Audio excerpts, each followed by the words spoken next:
بسم اللہ الرحمن الرحیم ربی شرح لی صدری و یسر لی امری واحلل عقدۃ من لسانی یفقہوا قولی۔ آج کا میرا موضوع ہے حضرت سیدنا علی المرتضیٰ شیر خدا کرم اللہ تعالی وجہ الکریم کی ولادت باسعادت اور آپ کی عظمت و شان کیا ہے۔ انتہائی عام بیان ہے، اس کو آخر تک لازمی سنیں، ثواب کی نیت سے آگے شیئر بھی کریں۔ اللہ تعالیٰ آپ کو جزائے خیر عطا فرمائے۔ آپ کا نام علی، لقب حیدر و مرتضیٰ، کنیت ابو الحسن اور ابو تراب ہے۔ آپ کا نسب حضور علیہ الصلوۃ والسلام کے بہت قریب ہے۔ آپ کے والد ابو طالب اور حضور کے والد ماجد حضرت عبداللہ دونوں بھائی ہیں۔ آپ کی والدہ فاطمہ بنت اسد تھیں۔ ماں باپ دونوں طرف سے آپ ہاشمی ہیں۔ سیدنا علی میں ہاشمی سرداروں کی تمام خصوصیات موجود چہرے سے عیاں تھیں۔ عبادت اور ریاضت کے آثار بھی چہرے پر موجود تھے۔ وہ حضرت علی جنہیں عشرہ مبشرہ میں چوتھا درجہ اور خلافت راشدہ میں چوتھا نمبر اور السابقون الاولون میں سے ہونے کا شرف و اعزاز حاصل ہے، اور آپ کو رسول اللہ کی زیر کفالت پرورش پانے اور اہل بیت میں شامل ہونے کی خصوصی سعادت حاصل ہے۔ حضرت علی رضی اللہ تعالی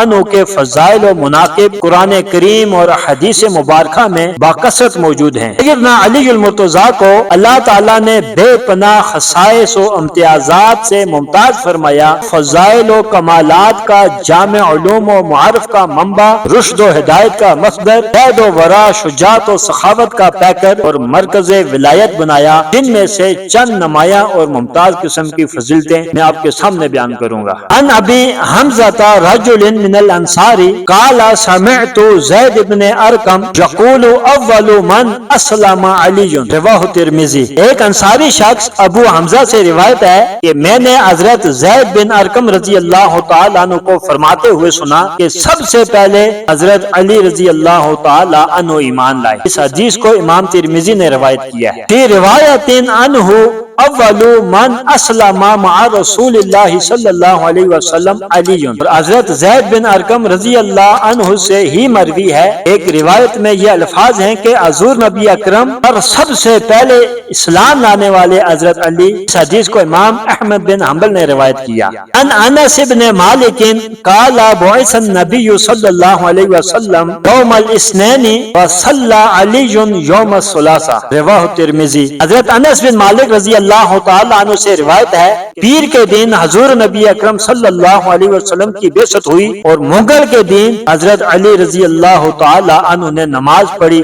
اس حدیث کو امام ترمذی نے روایت کیا۔ ان سعد بن ابی وقاص رضی اللہ عنہ قال لما نزلت هذه الآیة فقل تعالوا ندعو ابناءنا وابناءکم دعا رسول اللہ صلی اللہ علیہ وسلم علیا وفاطمة وحسنا وحسینا فقال اللہم هؤلاء اہلی رواہ مسلم و ترمذی۔ حضرت سعد بن ابی وقاص رضی اللہ تعالی عنہ بیان کرتے ہیں کہ جب آیت مبارکہ آپ فرما دیں آؤ ہم اپنے بیٹوں کو بلاتے ہو، تم اپنے بیٹوں کو بلاؤ، نازل ہوئی تو حضور نبی اکرم صلی اللہ علیہ وسلم نے حضرت علی، حضرت فاطمہ، حضرت حسن اور حسین علیہ السلام کو بلایا، پھر فرمایا یا اللہ یہ میرے اہل بیت ہیں۔ اس حدیث کو امام مسلم و ترمذی نے روایت کیا ہے۔ ان انس بن مالک رضی اللہ عنہ ان رسول اللہ صلی اللہ علیہ وسلم کان یمر بباب الفاطمة ستة اشہر اذا خرج الى الصلاة الفجر یقول الصلاة یا اہل البیت انما یرید اللہ لیذہب عنکم الرجس اہل البیت ویطہرکم تطہیرا رواہ ترمذی۔ حضرت حسن بن مالک رضی اللہ تعالی عنہ سے روایت ہے کہ 6 ماہ تک حضور نبی اکرم صلی اللہ علیہ وسلم کا یہ معمول رہا کہ جب نماز فجر کے لیے نکلتے تو حضرت فاطمہ سلام اللہ علیہا کے دروازے کے پاس سے گزرتے ہوئے فرماتے ہیں اہل بیت نماز قائم کرو، اور پھر یہ آیت مبارکہ پڑھتے ہیں اہل بیت اللہ چاہتا ہے کہ تم سے ہر طرح کی آلودگی دور کر دے، تم کو خوب پاک و صاف کر دے۔ اس حدیث کو امام ترمذی نے روایت کیا ہے۔ حضرت علی علم و حکمت کا دروازہ، مولا علی مشکل کشا شیر خدا، علمی اعتبار سے صحابہ اکرام رضی اللہ عنہم میں ایک خاص مقام رکھتے تھے، اور کیوں نہ رکھتے ہوں کہ خود نبی کریم صلی اللہ علیہ وسلم نے آپ کی علمی شان بیان کرتے ہوئے آپ کو علم و حکمت کا دروازہ فرمایا ہے۔ چنانچہ دو حدیث مبارکہ میں آپ کے سامنے پیش کرتا ہوں۔ نمبر 1، انا مدینۃ العلم و علی بابوہا، یعنی میں علم کا شہر ہوں اور علی اس کا دروازہ ہے۔ دوسری حدیث، انا دار الحکمت و علی بابوہا، یعنی میں حکمت کا گھر ہوں اور علی اس کا دروازہ ہے۔ حضرت سیدنا علی المرتضیٰ رضی اللہ عنہ فرماتے ہیں کہ سرکار دو عالم صلی اللہ علیہ وسلم نے میرے سینے پر ہاتھ رکھ کر یوں دعا کی، یعنی ہے اللہ علی کے سینے کو علم، عقل و دانائی، حکمت و نور سے بھر دے۔ باب علم و حکمت، حضرت سیدنا علی المرتضیٰ رضی اللہ عنہ فرماتے ہیں کہ نبی کریم رؤوف الرحیم صلی اللہ علیہ وسلم نے مجھے علم کے 1000 باب سکھائے اور میں نے ان میں سے ہر باب سے مزید 1000 باب نکالے۔ آپ رضی اللہ عنہ کی علمی لیاقت بیان کرتے ہوئے صحابی رسول حضرت سیدنا ابو طفیل عامر بن واصلہ رضی اللہ عنہ فرماتے ہیں، میں حضرت سیدنا علی المرتضیٰ کی خدمت میں حاضر ہوا تو آپ خطبہ ارشاد فرما رہے تھے۔ آپ نے خطبے کے دوران ارشاد فرمایا، مجھ سے سوال کرو، اللہ پاک کی قسم تم مجھ سے قیامت تک ہونے والے جس معاملے کے متعلق بھی پوچھو گے میں تمہیں اس کا جواب ضرور دوں گا۔ تابعی بزرگ حضرت سیدنا سعید بن مسیب رحمۃ اللہ علیہ فرماتے ہیں کہ نبی کریم صلی اللہ علیہ وسلم کے صحابہ میں سوائے حضرت علی کے کوئی یہ کہنے والا نہیں تھا کہ مجھ سے پوچھ لو۔ آپ قرآن کریم کی آیات کے بارے میں جانتے تھے کہ کون سی آیت کب اور کہاں نازل ہوئی۔ مولا کائنات حضرت سیدنا علی المرتضیٰ نے فرمایا، مجھ سے قرآن کریم کے بارے میں پوچھو، بے شک میں قرآن پاک کی ہر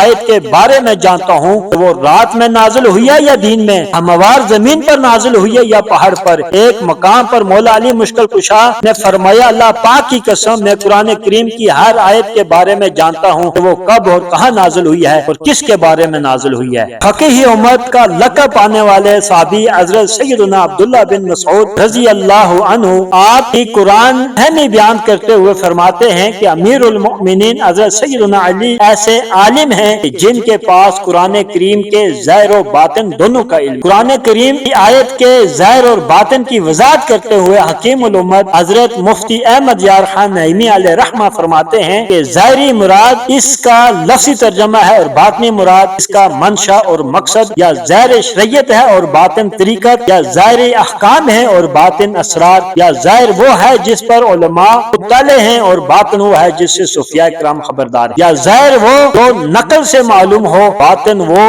جو کشف سے معلوم ہو۔ ان عبداللہ بن عمر بن ہند الجملی قال قال علی كنت اذا سألت رسول اللہ صلی اللہ علیہ وسلم اعطانی واذا سقطت ابتدانی، رواہ ترمذی۔ حضرت عبداللہ بن عمر بن ہند جملی کہتے ہیں کہ حضرت علی رضی اللہ تعالی عنہ نے فرمایا کہ اگر میں حضور نبی اکرم صلی اللہ علیہ وسلم سے کوئی چیز مانگتا تو آپ صلی اللہ علیہ وسلم مجھے عطا فرماتے، اور اگر میں خاموش رہتا تو بھی پہلے مجھے ہی دیتے۔ اس حدیث کو امام ترمذی نے روایت کیا ہے۔ حضرت ام عطیہ رضی اللہ عنہا فرماتی ہیں کہ حضور نبی اکرم صلی اللہ علیہ وسلم نے ایک لشکر بھیجا، اس میں حضرت علی بھی تھے۔ میں نے حضور نبی اکرم صلی اللہ علیہ وسلم کو دیکھا کہ آپ صلی اللہ علیہ وسلم ہاتھ اٹھا کر دعا کر رہے تھے کہ یا اللہ مجھے اس وقت تک موت نہ دینا جب تک میں علی کو واپس بخیر و عافیت نہ دیکھ لوں۔ اس حدیث کو امام ترمذی نے بیان کیا ہے۔ حضرت علی رضی اللہ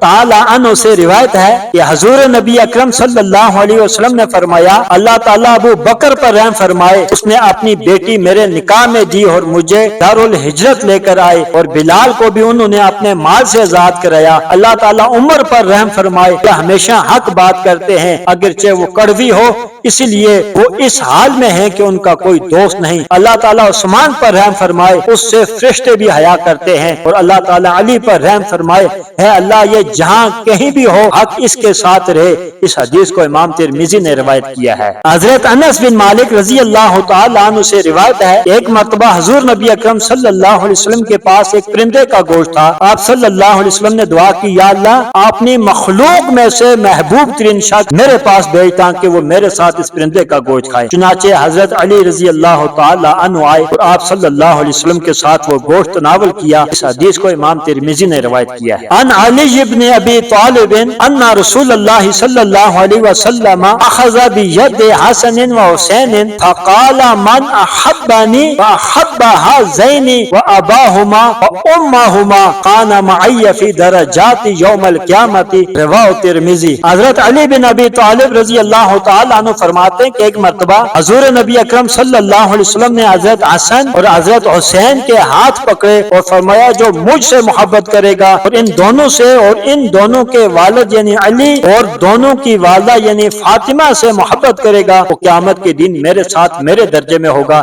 اس حدیث کو امام ترمذی نے روایت کیا ہے۔ حضرت عبداللہ جدلی رضی اللہ تعالی عنہ سے روایت ہے کہ میں حضرت ام سلمہ رضی اللہ تعالی عنہا کی خدمت میں حاضر ہوا تو انہوں نے مجھے کہا کہ تمہارے اندر حضور نبی اکرم صلی اللہ علیہ وسلم کو گالی دی جاتی ہے؟ میں نے کہا اللہ کی پناہ، یا میں نے کہا اللہ کی ذات پاک ہے، یا اسی طرح کا کوئی اور کلمہ کہا تو انہوں نے کہا میں نے حضور نبی اکرم صلی اللہ علیہ وسلم کو فرماتے ہوئے سنا ہے کہ جو علی کو گالی دیتا ہے وہ مجھے گالی دیتا ہے۔ اس حدیث کو امام احمد بن حنبل اور امام حاکم نے روایت کیا ہے۔ حضرت سلمان فارسی رضی اللہ تعالی عنہ سے روایت ہے کہ حضور نبی اکرم صلی اللہ علیہ وسلم نے حضرت علی رضی اللہ تعالی عنہ سے فرمایا تجھ سے محبت کرنے والا مجھ سے محبت کرنے والا ہے اور تجھ سے بغض رکھنے والا مجھ سے بغض رکھنے والا ہے۔ اس حدیث کو امام طبرانی نے روایت کیا ہے۔ حضرت زیر بن عبیش رضی اللہ تعالی عنہ سے روایت ہے حضرت علی رضی اللہ عنہ نے فرمایا قسم ہے اس ذات کی جس نے